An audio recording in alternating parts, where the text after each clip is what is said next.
Hello guys, welcome back to review ranger. അപ്പോൾ നമ്മൾ ഇന്ന് സംസാരിക്കാൻ പോകുന്ന സിനിമ അനന്യ പാണ്ഡെ കേന്ദ്ര കഥാപാത്രത്തിൽ ആയിട്ട് വന്നിരിക്കുന്ന കൺട്രോൾ സിനിമയാണ്. അത് നെറ്റ്ഫ്ലിക്സിൽ OTT റിലീസായിട്ട് 2 ദിവസം മുന്നെയാണ് വന്നിരിക്കുന്നത്. അപ്പോൾ ബേസിക്കലി ഈ പടം ഒരു ത്രില്ലറാണ്. പക്ഷേ ഞാൻ ഈ സിനിമേൻ്റെ ഒരു ഡിസ്ക്രിപ്ഷൻ പറയുകയാണെങ്കിൽ ഇതൊരു ജെൻസി പടമാണെന്ന് ഞാൻ പറയും. ബേസിക്കലി ഈ സിനിമ എടുത്തിരിക്കുന്ന ഒരു രീതി എന്ന് പറഞ്ഞു കഴിഞ്ഞാൽ കംപ്ലീറ്റ് ഇപ്പോൾ ലേറ്റസ്റ്റ് ആയിട്ടുള്ള പല ട്രെൻഡിങ് ആയിട്ടുള്ള സംഭവങ്ങളുണ്ട്. സോഷ്യൽ മീഡിയയിൽ നോക്കി കഴിഞ്ഞാൽ ഇൻസ്റ്റാഗ്രാം ഇൻഫ്ലുവൻസേഴ്സ് ഉണ്ടാവും, യൂട്യൂബിലുള്ള കോണ്ടന്റ് ക്രിയേറ്റേഴ്സ് ഉണ്ടാവും, സ്നാപ്ചാറ്റിലുള്ള ഫിൽറ്റേഴ്സ് ഉണ്ടാവും, AI യൂസ് ഉണ്ടാവും. അതുപോലെ തന്നെ ആർട്ടിഫിഷ്യൽ ഇൻ്റലിജൻസ് യൂസ് ചെയ്തിട്ട് ചില ആൾക്കാർ ചെയ്യുന്ന ഒരു ക്രൈമിനെ ഈ ഒരു വ്യക്തിയുടെ ബോയ് ഫ്രണ്ട് എക്സ്പോസ് ചെയ്യും. അതിനെ സംബന്ധിച്ചുണ്ടാകുന്ന പല പ്രശ്നങ്ങളൊക്കെ ബേസിക്കലി കാണിച്ചുകൊണ്ടാണ് ഈ ഒരു സിനിമ. വളരെ ചെറിയൊരു മൂവിയാണ്, നമുക്ക് വെറുതെ ഇരുന്ന് ചുമ്മാ പെട്ടെന്ന് കണ്ടു തീർക്കുക. അതായത് 1 മണിക്കൂർ 30 മിനിറ്റേ ഉള്ളൂ. അധികം എന്തായാലും വലിച്ചു നീട്ടി ഉപദ്രവിച്ചിട്ടില്ല ഈ ഒരു സിനിമ.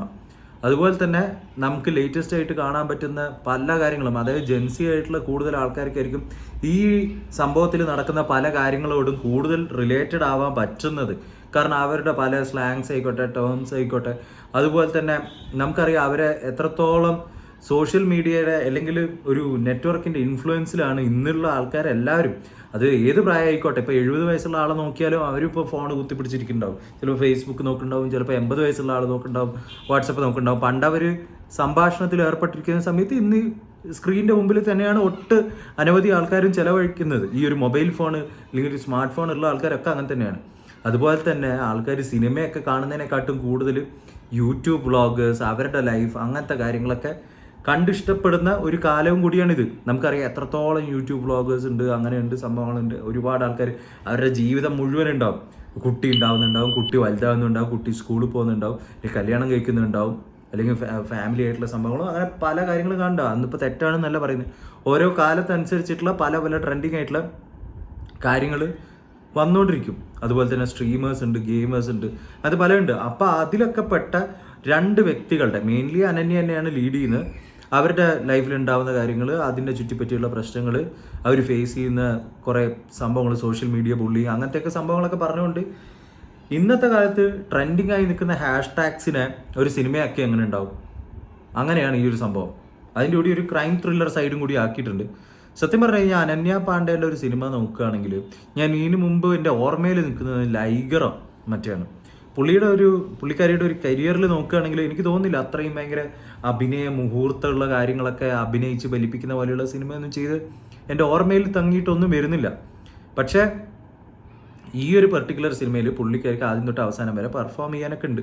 അത് വെച്ച് നോക്കുകയാണെങ്കിൽ കരിയറിൽ ചെയ്തതിൽ വെച്ചിട്ട് ഏറ്റവും മികച്ച പെർഫോമൻസ് എന്നല്ല പറയുന്നത്, വേറെ ആൾക്കാരെ ആക്ടേഴ്സിനെ വെച്ചിട്ട് കമ്പയർ ചെയ്യല്ല. പക്ഷേ അനന്യ പാണ്ഡേൻ്റെ കരിയറിൽ വെച്ചിട്ട് നോക്കുകയാണെങ്കിൽ വൺ ഓഫ് ദ ബെസ്റ്റ് ആയിട്ട് ഇതിലത്തെ ഒരു പെർഫോമൻസ് പറയാം.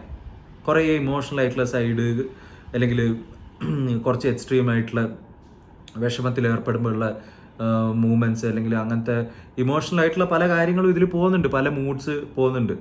അപ്പോൾ ആസ് ആൻ ആക്ടർ ആദ്യം തൊട്ട് അവസാനം വരെ കൊണ്ടുപോകുന്ന പല കാര്യങ്ങളും ഉണ്ട് നമുക്ക് പറയാം. അതുപോലെ തന്നെ ഇതിൽ എടുത്തിരിക്കുന്നത് കുറേ സംഭവങ്ങൾ എന്ന് പറഞ്ഞാൽ നമ്മൾ യൂട്യൂബേഴ്സ് വ്ളോഗൊക്കെ എടുക്കില്ലേ, ആ ഒരു രീതിയിലൊക്കെ അവരുടെ ഒരു പോയിന്റ് ഓഫ് വ്യൂവിലൊക്കെ പല കാര്യങ്ങളും ചെയ്യുന്നുണ്ട്. അപ്പോൾ ചുരുക്കി പറഞ്ഞു കഴിഞ്ഞാൽ നമ്മുടെ ജെൻസി ആൾക്കാർക്കൊക്കെ വെറുതെ, എനിക്ക് തോന്നുന്നു ഇതിൻ്റെ ഈ സിനിമയുടെ ഒരു ടാർഗറ്റ് ഓഡിയൻസ് സത്യം പറഞ്ഞു കഴിഞ്ഞാൽ ഡാറ്റ എടുത്ത് നോക്കിക്കഴിഞ്ഞാൽ 10 വയസ്സ് തൊട്ട് ഒരു 16 വയസ്സ് വരെ, അല്ലെങ്കിൽ 17, 18, 20 വയസ്സ് വരെയൊക്കെ ആയിരിക്കും ഏറ്റവും കൂടുതൽ വ്യൂവേഴ്സ് ഇതിന് ഉണ്ടാവുക തോന്നുന്നു. കാരണം അവർക്കാണ് ഇതിന് കൂടുതലായിട്ട് ഇതിനോട് ഇതാക്കാൻ പറ്റുക. ആദ്യമൊക്കെ നമ്മൾ കുറേ ഇങ്ങനെ ഡിജിറ്റലായിട്ടുള്ള കാര്യങ്ങൾ ഈ മൂവി കൂടി കടന്നു പോകുന്നുണ്ട് വന്നിട്ട്. അപ്പോൾ ഈ സിനിമ കണ്ടിട്ടില്ലാത്ത ആൾക്കാർ കമൻറ്റ് ഓൺ ബിലോ. ഭയങ്കര ത്രില്ലറും സംഭവമൊന്നുമല്ല, സാധാരണ ഒരു സംഭവമാണ്. അതിൽ വലിയ ഞെട്ടുന്ന കാര്യങ്ങളോ അങ്ങനത്തെ യാതൊരു സംഭവമില്ല. പിന്നെ ചുമ്മാ വെറുതെ ഒരു പുതിയ സിനിമ വന്നിട്ടുണ്ട് ഡയറക്റ്റ്ലി OTT. അതിൽ അനന്യ പാണ്ഡെ ഏത് ലെവലിൽ നിൽക്കുന്ന ആക്ടറാണ് നമുക്കറിയാം, വലിയ സംഭവമൊന്നുമല്ല. എന്നാലും ഡീസൻ്റ് ആയിട്ട് ഈ സിനിമയുടെ ഒരു ലെവൽ വെച്ചിട്ട് സംഭവം അവതരിപ്പിച്ച് ചെയ്തിട്ടുണ്ട് എന്ന് പറയാം. സിനിമ കണ്ടിട്ടുള്ള ആൾക്കാരാണെങ്കിൽ comment down below. Will come with another video next time. Until then subscribe to channel. Take care and bye by.